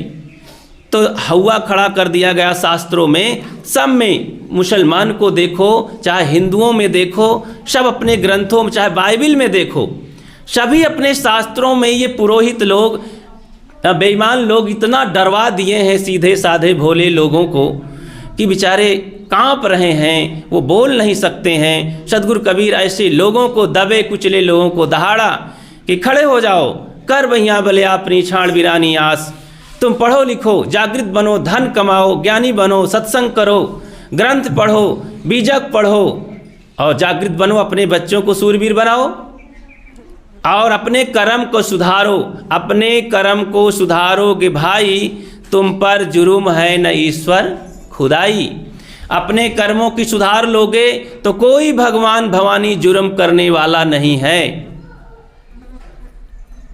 तब पढ़ोगे कि नहीं नहीं महाराज, शास्त्रों में लिखा है कि प्रहलाद को दर्शन देने आए भगवान।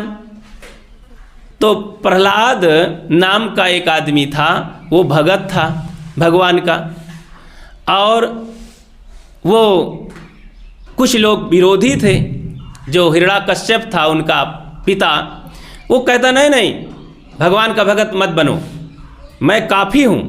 अरे वो बड़ा ज्ञानी आदमी था, हिरण्याकश्यप राक्षस नहीं था, गंदा नहीं था, बहुत ज्ञानी सक्षम महान राजा, चक्रवर्ती राजा था। चतुरों ने षड्यंत्र करके और उसके बेटे को मरवा दिया, प्रहलाद को। और जो होलिका थी उसकी बुआ जी थी, तो उसको लेकर के बैठ गई अग्नि में। एक कथा है, कथा कहने की ज़रूरत नहीं, मुझे समय नहीं। तो कहा जाता है उसको मारने के लिए खंभा फाड़ के आ गए, एक प्रहलाद को बचाने के लिए, मारने के लिए, और होलिका को बचाने के लिए खंभा फाड़ के आ गए नरसिंह भगवान। लेकिन मेरे भाइयों, कितने लोग मारे गए। राजस्थान में 2000 औरतें एक साथ अग्नि में कूद के मर गई थीं जब अकबर का जलवा था। जब राणा प्रताप चले गए जंगल की ओर, एरावली की पहाड़ी पर भाग रहे थे, भूखे प्यासे मर रहे थे, तो उनकी स्त्रियों ने देखा कि अब हमारी रक्षा करने वाला कोई नहीं है, मुसलमान आकर के हमारे शरीर में हाथ लगाएगा, हमारी इज्जत आबरू लूटेगा। तो उनके घर में एक व्यवस्था होती थी, सती प्रथा थी। तब स्त्रियों को जिंदा जला दिया जाता था पति मर जाने पर। तो सोचे कि अब मुसलमान आएंगे तो हमारी बहन बेटी बहुओं पर हाथ लगाएंगे, तो मर जाना ठीक है, क्योंकि यही पढ़ाया गया था लोगों को, औरतों को, कि पति के ना रहने पर मर जाओ ताकि तुम स्वर्ग चले जाओ। ये औरतों को सदा से ठगा गया, इनको भोला भाला मान करके न इनको पढ़ने दिया गया, न इनको धन की सुरक्षा दिया गया, तमाम तरह से। तो स्त्रियां सब कूद करके मर गईं। उस समय भगवान को दया नहीं आई। कहाँ थे भगवान? क्या आंखों से देख नहीं रहे थे? देख रहे थे तो दया नहीं थी क्या? सब पापनी थी क्या? वो तो रात दिन पूजा करने वाली औरतों थी। गौरी गणेश की पूजा, हनुमान की पूजा, शिव की पूजा, राम की पूजा, सारे देवी देवताओं की पूजा करने वाली राजस्थानी औरतें होती हैं इंडिया में। और वो सब प्रकार से सुंदरी, धनी और भगवान की पुजारी थी, भगवान के भगत थी। दया करनी चाहिए अपने भगत पर ना। ऐसे कितना इतिहास बताया जाए। इतिहास पढ़ पढ़ के आंसू निकल आते हैं, रो पड़ते हैं, हृदय फूट पड़ता है। तो ये सारे भगवान कहाँ थे? ये देवी देवता कहाँ थे? जिस शोभनाथ मंदिर में 1 घंटा बंधा था जंजीर में, 200 मन, अब आप लोग समझ जाते हैं कि नहीं, 200 मन सोने की जंजीर में वो लटका हुआ था। अब घंटा कितना बड़ा रहा होगा। और सभी खंभों में, उसमें 84 खंभे बने थे, और सभी खंभों में सोने, चांदी, हीरे, मोहरात भरी हुई थी। वो पोल हुआ था खंभा। इतना धन, अपार धन था। और कहाँ से? अफगानिस्तान से महमूद गजनवी आया। 1 बार, 2 बार, 10 बार नहीं, 17 बार आया लूटने। और वहाँ 1000 पंडा थे उस मंदिर में, और 500 स्त्रियों के साथ वो मज़ा मार रहे थे और बलात्कार कर रहे थे। वहीं पर पूजा मंदिर में रहती थी औरतें, नर्तकियाँ थीं। तो ये सब ऐसो आराम की ज़िंदगी जी रहे थे। धन में 10,000 गांव की आबादी और सोना चांदी कमाई लूट रहे थे। आया औरंगजेब, महमूद गजनवी, अब मुश्किल से 400-500 लोग आया था। तो घोड़े पर सवारी करके, तीर तलवार लेकर के सबको मार गिराया। जब गरीब आदमी लठ लेकर के, भाला लेकर के लड़ने के लिए चले, तो यही पंडे लोग कहे कि अरे शिव जी के रहते तुम लड़ाई करने जाओगे, तुम तो शूद्र हो, क्षत्रिय केवल अस्त्र शस्त्र उठा सकता है। ये धोखे गफलेबाजी में वो आया और घंटा को गिरा दिया, जंजीर को सब तोड़ के भर लिया गाड़ी छकड़ों में, मंदिर को तोड़ दिया, मूर्ति को तोड़ दिया, और शंकर जी की मूर्ति को ले गया गजनी शहर, और अपनी मस्जिद के सीढ़ी पर लगा करके पैर धर के, जूता पर कचर करके आज भी चढ़ता है। शिव जी वहाँ पर कुछ नहीं कर पाए। कहा जाता है शिव जी तो भाई आँख खोल देते हैं तो प्रलय हो जाता है। दूसरा नेत्र तो खुला नहीं, तीसरा नेत्र भी नहीं खोल सके। तो देखो ये सब देख करके इतिहास की बातें, वर्तमान की ये ठगाही, बेईमानी, साजिश, षड्यंत्र कबीर साहब से रहा नहीं गया। वो रो पड़े और लोगों के पीछे समझाने के लिए दौड़ लगाई। पूरे भारत में दौड़ दौड़ करके लोगों को जगाया, डांटा, फटकारा। तो कैसे डांटते हैं? कभी कभी जब प्यार से कहते हैं, दादा भाई बाप के लेखे चरणन होई हो बंदा, अब की पुरिया जो निर्वारे सो जन सदा आनंदा। महे भाई, मैं तुम्हें अपना पिता कह दूं, भाई कह दूं, दादा कह दूं और तुम्हें मैं अपना बाप कह दूं, तुम अपने इस जीवन का कल्याण करो, सुधार करो, हिम्मत लाओ, जागो, विवेक पैदा करो, साहसी बनो, हिम्मत लाओ, कल्याण अपना करो, इंसान बन जाओ, तो मैं तुम्हारी गुलामी करने के लिए तैयार हूँ। साहब अब उनके चेला बनने के लिए तैयार हूँ। उनकी करुणा तो देखो, उनका प्यार तो देखो।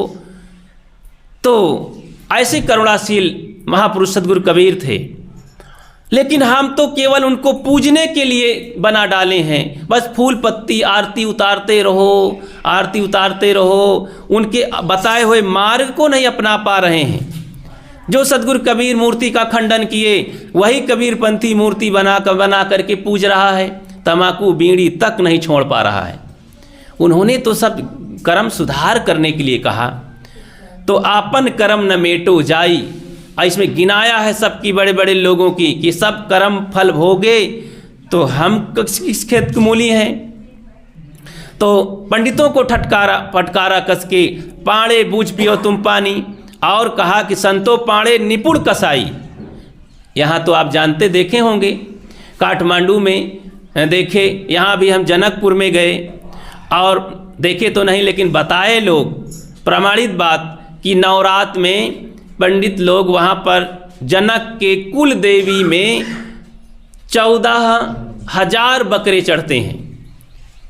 पंडित जी तिलक लगा करके अपने आँखों के सामने 1,500 रुपये दक्षिणा लेकर के कटवाते हैं। खून की नदियाँ बह जाती हैं। एक मच्छर मर जाता है कबीर के भक्त को तो कांप जाता है और लग जाता है हाथ में, कहीं धोखे से मर गया, उसका खून लग गया तो साबुन से धोने का मन होता है। इतनी शुद्धता सफाई सद्गुरु कबीर बताते हैं। और उसके जरा सा मच्छर का जो खून मांस लग गया तो कांप जाता है शरीर और उसको धोने जाते हैं। और जहाँ पर इतने 1,000 बकरे कट गए, कैसा वो दृश्य था। इतना तो कसाई खाना भी नहीं होता है। वो पंडित कैसा, वो आदमी कैसा, इतना तो कुत्ते बिल्ले भी नहीं खाते हैं। जो मांसाहारी प्राणी प्रकृति ने पैदा किया वो नहीं खाते हैं मांस। मनुष्य होकर कैसे आखिर मांस खाता है। उनका मुख है, वो इंसान है कि क्या हैं, उनको इंसान कहने लायक नहीं है। ये धरती के बिल्कुल इंसान नहीं हो सकते हैं। वे धरती के भार हैं और ये सब कर्म फल भोगेंगे। हम मनुष्य हैं, हमारी प्रकृति मांस मदिरा खाने के लिए नहीं है। न हमारी आंत बताती है, न हमारी आँख बताती है, न हमारा शरीर बताता है, न हमारी बुद्धि ज्ञान बताती है। हम एक शाकाहारी प्राणी हैं, भजन करने के लिए आए हैं और आत्मज्ञानी बनने के लिए आए हैं। सारे कर्मों को सुधार करके अपने स्वरूप में स्थित होने के लिए आए हैं। ये सारे बाहर के भगवान चले जाते हैं, मिल भी जाए, सेवरी को मिले कि नहीं भगवान, चले गए कि नहीं, चले गए ना। कृष्ण जिनको जिनको मिले फिर लौट आए कि नहीं। ये बाहर के भगवान बहरे चले जाते हैं। यहाँ बहुत कृष्ण कन्हैया का जाप करो, अच्छा कबीर साहब का जाप करो। कबीर साहब आके आपके घर में बैठ जाएं तो आप ऊब जाएंगे, क्योंकि अपने बेटे से ऊब गए हैं, बूढ़े माता पिता से ऊब गए हैं। कौन उनकी सेवा करता है। तो कबीर साहब आ जाएंगे तो 1 दिन 2 दिन 10 दिन 20 दिन सेवा करेंगे और बैठ जाएंगे फलती मार करके। तो आप परेशान हो जाएंगे, महाराज हमको दुकान जाना है, चुप्पे बैठे रहिए, आपका दर्शन हम कहाँ तक करें, कहाँ तक पूजा पाठ करें। तो बाहर की चीज़ कुछ हमें काम आने वाली नहीं। बस गुरु संत सद्गुरु कबीर कहते मैं राय देता हूँ, मैं अपनी सलाह देता हूँ, चल करके खुद मैं दिखाता हूँ, तो मेरे पीछे चलो और मेरे बताए मार्ग पर चलो। जो मोहि जाने ताहि में जानो, लोक वेद का कहा न मानो। वे कहते हैं जो मेरी बातों पर चलेगा वो लाभ पाएगा, वो मुझे पाएगा, वही मेरा चेला है, नहीं तो चेला नहीं चैला है। तो इसलिए प्यारे बंधुओं, हम सबको सद्गुरु क्रांतिकारी सद्गुरु कबीर की आवाज़ को स्वयं अपने जीवन में धारण करना चाहिए, अपने भाई लोगों तक, मित्रों तक पहुंचाना चाहिए। ये हम सद्गुरु कबीर को अगर खुश करना चाहते हैं तो स्वयं जागें, दूसरों को भी जगाएं। अभी एक हम कहीं LIC में अगर एजेंट बन जाते हैं, इतना नेटवर्क खड़ा कर देते हैं, पूरे विश्व में फैला देते हैं, पूरे इंडिया में, पूरे देश में फैला देते हैं। जरा से एक संस्था के अध्यक्ष बन जाते हैं, कितना विज्ञापन कर देते हैं। हम भक्त हो करके अपने बच्चों को भी जगाने के लिए हिम्मत नहीं आई। कल ही एक माँ जी से बात हो रही थी, माता जी आप भक्त हैं सद्गुरु कबीर की, कंठी माला धारण किए हैं, क्या आप अपने बच्चों को कभी कही हैं आपके बच्चे शाकाहारी हैं कि नहीं? एक नई बहू लाई हो, बहू से कभी कही हो? ना ना साहब, सबका जीवन अपना अपना है। बताइए, एक साथ रहते हैं, अपने बहू से भी कहने की हिम्मत नहीं है कि बेटी मांसाहारी मत बनो, हमारे घर में भक्त हो करके ही रहना है, हमारे धन आप ले लेंगे, घर ले लेंगे, हमने बहुत मेहनत किया बेटे के साथ, तैयार करके इस बेटे को लायकदार बना करके तुम्हारे लायक बनाया, और तुम इतना भी नहीं कर सकती हो? शाकाहारी बन करके, सद्गुरु कबीर के अनुयायी बन करके अपना जीवन बढ़िया सुखद बनाओ, स्वर्गमय देवता का बनाओ, भगवत स्वरूप जीवन जियो, दूसरों को भी 1 2 4 10 लोगों को सुधारो। प्यारे बंधुओं, चारों धाम, दुनिया के सभी धामों में घूम आइए, उससे ज़्यादा कहीं पुण्य होता है कि एक आदमी को शाकाहारी बना देना, एक आदमी सद्गुरु कबीर के विचारों को जोड़ देना। इतना विशाल हृदय है सद्गुरु कबीर का कि उनके हृदय में जो आ जाता है उसका बिना कल्याण हुए रहता नहीं है। लेकिन हम ऊपर ऊपर से केवल कबीर कबीर कहेंगे तो कुछ होने वाला नहीं है। उसके ज्ञान को अपने जीवन में धारण करें। तो बंधुओं, ये सब हम सीखेंगे। एक थोड़े समय में हम सद्गुरु कबीर के विशाल ज्ञान को नहीं कह सकते हैं। उनका हृदय बहुत विशाल है। उनके सामने सोचो, जरा आंख मूंद करके संवेदना करो। उनके सामने इतने पंडित लोग, मुल्ला लोग आए, पादरी लोग आए, सैकड़ों सैकड़ों लोग आकर के उनके कान को खींचने लगे, और वो जब वो बोलते थे तो उनका कोई जवाब देने वाला नहीं था, उनके प्रश्नों का कोई उत्तर देने वाला नहीं था। सब हार करके अपने दुम दबा करके भागे।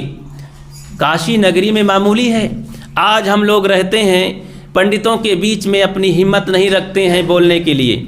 एकांत में आज यहाँ भी हमको लगता है कि यहाँ कोई पंडित जी हों तो नाराज़ ना हो जाएं, और बाहर कोई पंडित जी हों तो सुन लें तो हमारे लिए षड्यंत्र खड़ा करेंगे। तो आज भी हिम्मत थोड़ा से अच्छा नहीं लगता है, कटु बोलो इसको लोग, लेकिन नहीं, ये कटु नहीं है, जैसा का तैसा है। ये मनुष्य के हित में बताना तो पड़ेगा। आप अपने बच्चों को असलियत तो बताओगे। उधर से सांप आ रहा है तो आप नहीं बताओगे बेटा ये बहुत जहरीला है, बहुत खतरनाक है, उधर मत जाइए, ऐसा तो कहना पड़ेगा ना।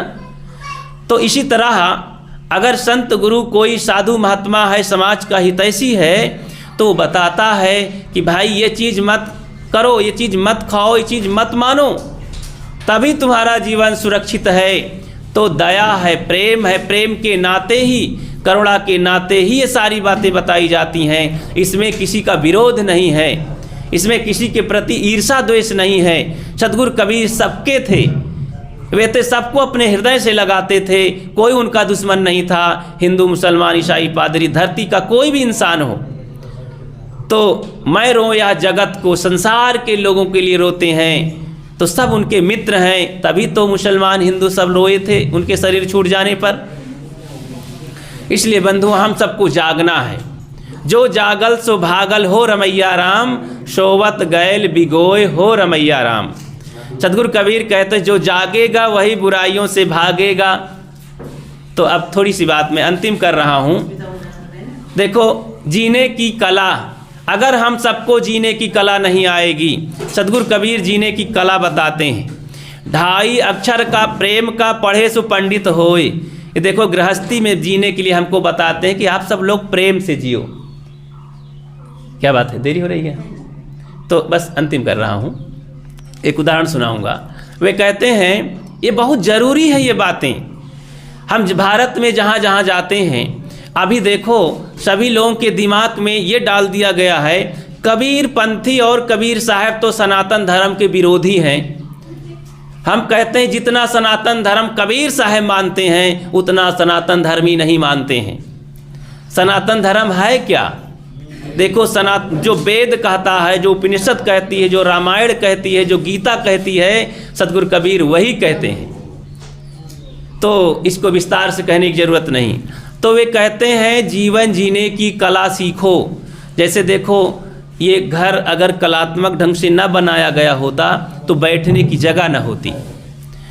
आप अपने कपड़े लत्ते साफ कलात्मक ढंग से न पहने, जैसे तैसे पहन के आ जाएं तो यहाँ लोग हंसेंगे, खिल्ली उड़ाएंगे।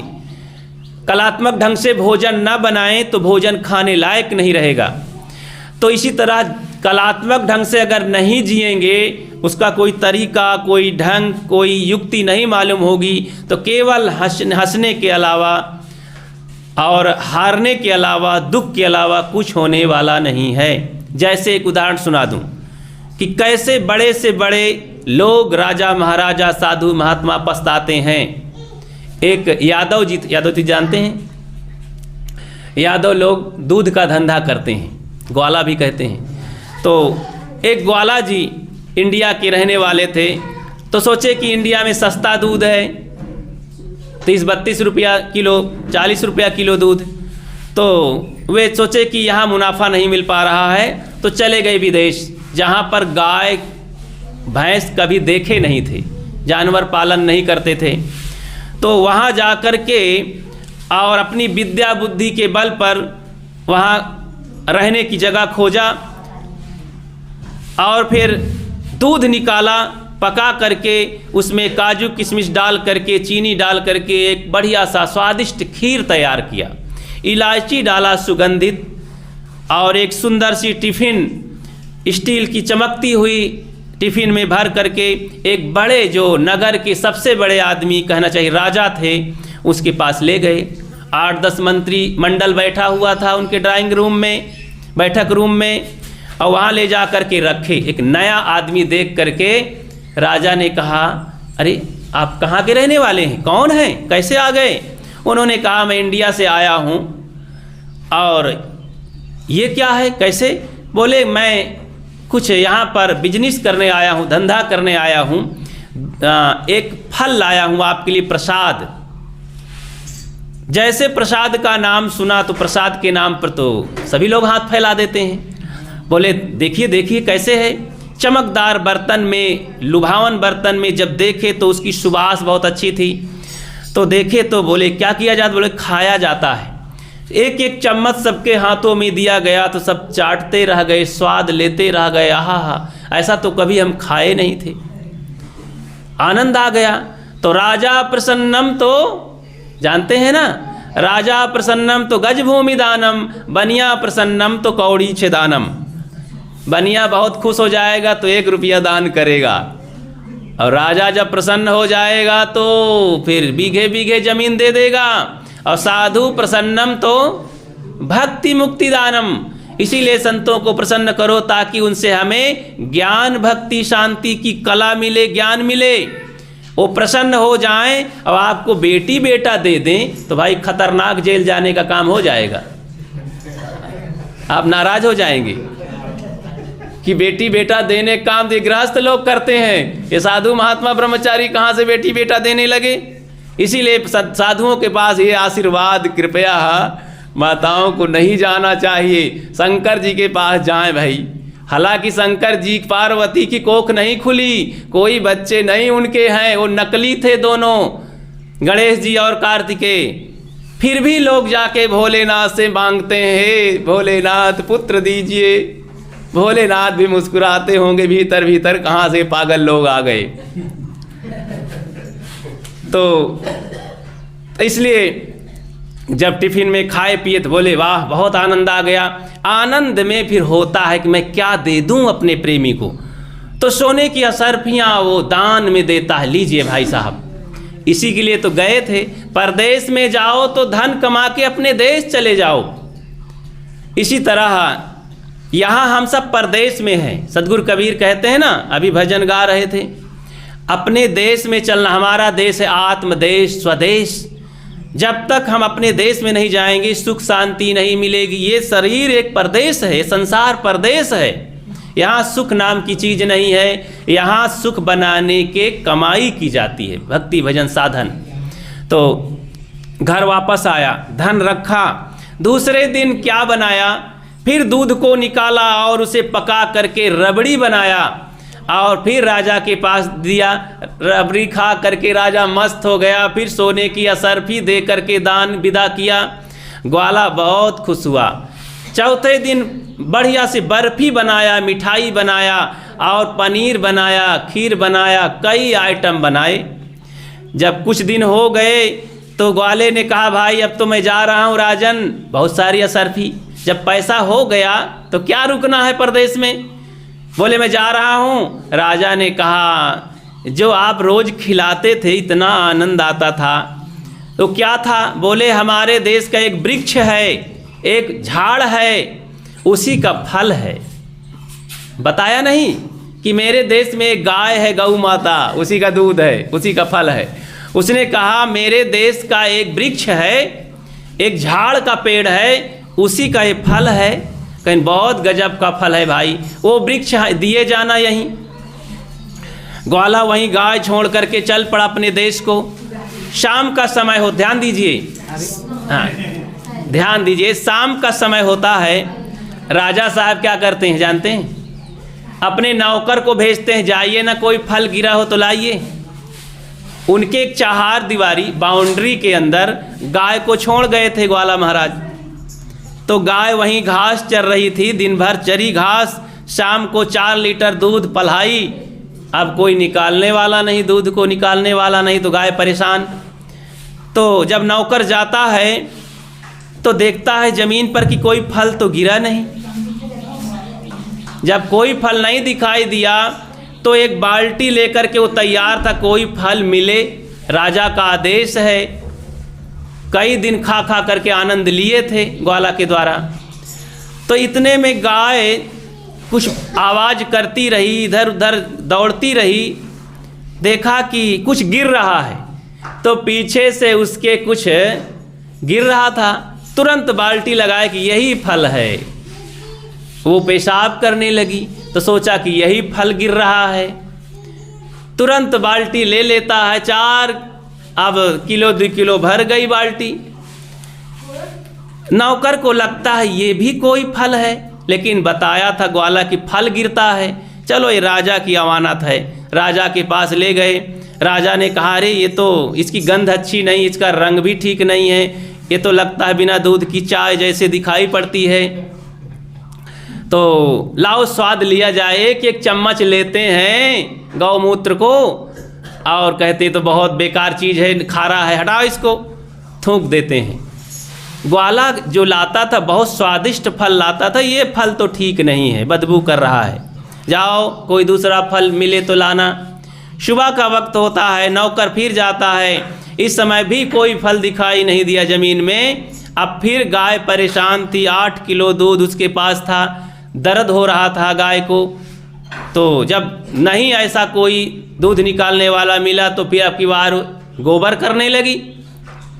तो नौकर उस गोबर को उठाता है, 4 किलो होता है वजन में, ले जाकर ड्राइंग रूम में रखता है। राजा देखता है कि अरे फल तो बदला है लेकिन बहुत रंग गंदा है, इसकी बास भी गंदी है, लाओ चखते हैं। फिर चखते हैं, देखो बिना जाने समझे लोग मल मूत्र खा रहे हैं।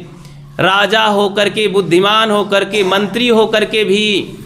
तो जब गोबर को देखे उसका टेस्ट बहुत गंदा था तो क्रोध आता है, बोले पकड़ो ग्वाला को, कहाँ गया है, हमको धोखा दे के जा रहा है। राजा नाराज हो जाएगा तो भाई मुश्किल हो जाएगा। इसलिए 2-3 लोग नाराज बहुत होते हैं। साधु अगर हट कर ले, स्त्री अगर हट कर ले, राजा हट कर ले, तो और बच्चा हट कर ले, बालक, तो 4 लोगों के हट को कोई पार नहीं पा सकता है। इसलिए सावधान रहना चाहिए। तो राजा हट कर लिया, पकड़ो उसको। सिपाही लोग दौड़े, उसको पकड़ कर लाते हैं। ग्वाला को कहा, क्यों जी बदमाशी करके जा रहे हो, धोखा दे के? नहीं हुजूर, बदमाशी नहीं करके जा रहा हूँ। जिस वृक्ष का मैं फल आपको खिलाया था वही वृक्ष मैं छोड़ के गया हूँ। तो गाय को देखा जब अपने मालिक को, तो गाय पास में आ गई। ग्वाला उसे सहलाता है, पीठ को साफ करता है, बाल्टी मंगाता है, दूध निकालता है, बाल्टी भर जाती है। राजा वहाँ देखता है अपनी आँखों से कि देखो बाल्टी भर गई, तो गजब का सफ़ेद बढ़िया सुंदर सा दूध। ग्वाला ने कहा, हुजूर ये ना गाय बेईमान है ना मैं, आपको ढंग नहीं मालूम है, इसीलिए आप फल तोड़ नहीं सके। तो राजा ने कहा, आखिर मैं क्या पाया फिर? कहें हुजूर अब मत पूछिए। कहें नहीं नहीं, आखिर मैं जो कुछ टेस्ट किया खाया वो क्या था? बोले हुजूर वो कोई फल नहीं था, वो तो इस चलती फिरती जो गाय है हमारे इंडिया की, वो जानवर है, उसको मैंने वृक्ष कहा था। क्या बताऊं आपको, क्योंकि आप भाषा नहीं जानते हैं। तो ये मलमूत्र है गाय का। राजा को तो बहुत शर्मिंदगी हुई, सिर नीचे उनका झुक गया कि हम राजा होकर के, धनवान होकर के, खजांची होकर के भी मलमूत्र खाते रहे। केवल ढंग नहीं जाने, दूध निकालने का तरीका नहीं जाने, इसीलिए हम ठग गए। ग्वाले ने बताया कि श्रीमान जी इस दूध को अभी हम आग में पकाएंगे और खीर, पनीर, रबड़ी, मिठाई, अनेक प्रकार के व्यंजन तैयार करेंगे। इसकी कला होनी चाहिए, ढंग होना चाहिए। तो प्यारे बंधुओं, यहाँ पर शिक्षा ये लेना है कि जिस तरह वो राजा, इतना विशाल राजा होकर के, धनवान बुद्धिमान होकर के भी बिना ढंग जाने, दूध निकालने का बिना ढंग जाने गाय के मलमूत्र को खाता रहा, उसे सिर झुकाना पड़ा, शर्मिंदा होना पड़ा, लज्जा होनी पड़ी, लज्जित होना पड़ा। ऐसे ही हम अपनी ओर देखें, हम मानव जीवन को पाएं, इस जीवन को भौतिक क्षेत्र में जिसको आइंस्टीन ने पाया था, न्यूटन ने पाया था, अब्दुल कलाम ने पाया था, और भी न जाने कितने वैज्ञानिक लोग इस शरीर को धारण करके आकाश पाताल में हलचल मचा दिया। आज बड़े बड़े सर्जन, डॉक्टर इस शरीर की चीज़ फाड़ करके और मुर्दा से जिंदा लोगों को कर रहे हैं, और न जाने कितना बड़ा आविष्कार किया इस शरीर को पा करके। जिस शरीर को पा करके ताकत बुद्ध, महावीर, स्वामी न्यूटन और एक नाथ, लाओ जे, सुकरात, ये बड़े बड़े मनीषी महापुरुष महान हो गए कि हजारों साल के बाद भी आज हृदय में बसे हुए हैं। जिस शरीर को पाकर सदगुरु कबीर साहब, दादू दरिया घीसा पलटू जगजीवन, सदगुरु विशाल साहब, सदगुरु अभिलाष साहब, न जाने कितने संत हुए, इसी शरीर को पाकर अपने जीवन को महान बना लिए। क्यों? क्योंकि उन्होंने तरीका सीखा, सदगुरु कबीर से तरीका, जीवन जीने का तरीका सीखा। हम सब लोग बिना तरीका सीखे इसी जीवन को पा करके क्या कर रहे हैं? काम, क्रोध, लोभ, मोह, राग, द्वेष, ईर्षा, घृणा, वैमनस्यता, ये दुर्गुण रूपी गंदगी को पैदा कर रहे हैं जीवन से। इसमें क्या पैदा करना चाहिए? दया, क्षमा, शील, संतोष, धीर, विचार, विवेक, भक्ति पैदा करना चाहिए, और इसी जीवन में मुक्ति का एहसास करना चाहिए, शांति से जीवन जीना चाहिए, और स्वयं वो हो जाना चाहिए जो हम खोज रहे हैं। खोजी हो तुरंत मिल जाऊं, एक पल की ही तलाश में, मोको कहाँ ढूंढे बंदे मैं तो तेरे। ये कौन कहते हैं? सदगुरु कबीर कहते हैं। तो हम बाहर क्यों खोजें? अपने भीतर खोजें। तो अगर हम अपने भीतर खोज के एहसास करें तो तब सदगुरु कबीर खुश होते हैं कि वाह बेटा, वाह वाह मेरे चेले, मेरे शिष्य, तूने मेरी बात को माना और तू मेरा है, मैं इससे खुश हूँ। यही सदगुरु कबीर कहना चाहते हैं, इसी में खुश हैं। वो जय जयकार करने से खुश नहीं होते हैं, उनकी बातों को हम स्वयं अपने जीवन में धारण करें तब कबीर साहब खुश होते हैं। और उनकी जो भी हम पूजा अर्चना करना चाहें तो उनकी बातों को अपने जीवन में धारण करें, तब हम उनके ऋण को अदा कर सकते हैं, उनको याद कर सकते हैं, उनकी जय जयकार कर सकते हैं, उनकी पूजा कर सकते हैं। तो बंधुओं, यही निवेदन है, यही प्रार्थना है। मैं अपनी बात को विराम देता हूँ। आप सब लोग बड़े प्रेम से मेरी बातों को सुना। अगर किसी को बुरा लगा हो तो नाराज़ नहीं होना, और उस पर सोचना, चिंतन करना, और निश्चित ही सदगुरु कबीर के विचारों को खूब पढ़ो, गुनो, और इन बातों को और लोगों तक पहुँचाओ, ग्रंथों को पढ़ो, मेहनत करो। आज मोबाइल का समय है, देखो हर जगह ये रिकॉर्डिंग होती रहती है, ज्ञान की बातें, अन्य संतों की भी। आप इसको देखें। कबीर आश्रम कौशाम्बी के नाम से सर्च करेंगे तो तमाम हज़ारों यूट्यूब पर हमारे वीडियो मिल जाएंगे और आप उसको सुनिए। और इधर देखो आदर साहब नेपाल में 3 आश्रम, काठमांडू में पारखी संतों का है। ये वैज्ञानिक चिंतन देते हैं, जो सदगुरु कबीर चाहते तो उन्हीं विचारों को दिया जाता है। तो कोई कर्मकांड विशेष नहीं सिखाया जाता है। हाँ, संतों के हम उपकार है हमारे ऊपर, तो संतों पर श्रद्धा रखें, अर्चना वंदना करें, दान धर्म करें, ये अच्छी बात है। तो इस तरह से आप सबको बहुत बहुत धन्यवाद है। मैं अपनी बात को विराम देता हूँ। बोलिए सद्गुरु देव की जय, संत समाज की जय, भक्त समाज की जय, इस ज्ञान यज्ञ की जय। साहेब बंदगी, साहेब बंदगी, साहेब बंदगी।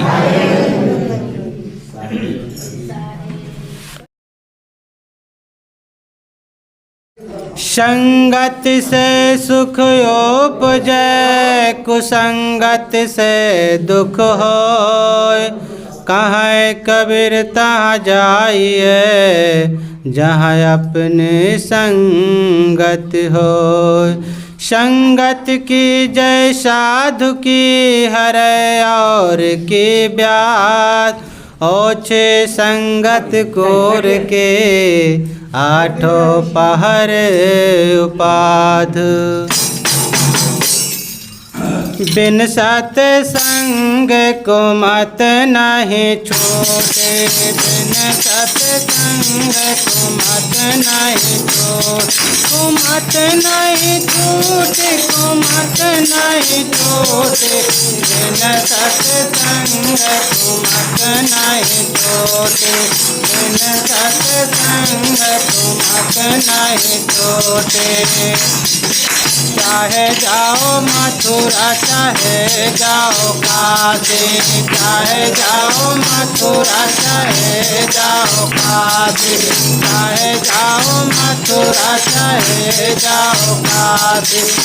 ये कपार की चारों कोटे, बिन सत्संग को मत नहीं छोटे, बिन सत्संग को मत नहीं छोटे। को मत नहीं छोटे, को मत नहीं छोटे, बिन सत्संग को मत नहीं छोटे, को मत नहीं छोटे। चाहे पढ़ो गीता, चाहे पढ़ो पोथी, चाहे पढ़ो गीता, चाहे पढ़ो पोथी। ये कपार की चारों कोटे, बिन सत्संग को मत नहीं छोटे, बिन सत्संग को मत नहीं छोटे। को मत नहीं छोटे, को मत नहीं छोटे, बिन सत्संग को मत नहीं छोटे, को मत नहीं छोटे। चाहे पूजो देवी, चाहे पूजो देवता, चाहे पूजो देवी, चाहे पूजो देवता। ये ठगनी सब देश के लोटे, बिन सत्संग को मत नहीं छोटे, बिन सत्संग को मत नहीं छोटे। को मत नहीं छोटे, को मत नहीं छोटे, बिन सत्संग को मत नहीं छोटे, बिन सत्संग को मत नहीं छोटे। कहाँ कबीर सुनो भाई साधो, कहाँ कबीर सुनो भाई साधो, सुनो भाई साधो, सुनो भाई साधो। कहाँ कबीर सुनो भाई साधो, मिले सत ज्ञान की बोटे, बिन सत्संग को मत नहीं छोटे, बिन सत्संग को मत नहीं छोटे, को मत नहीं छोटे, को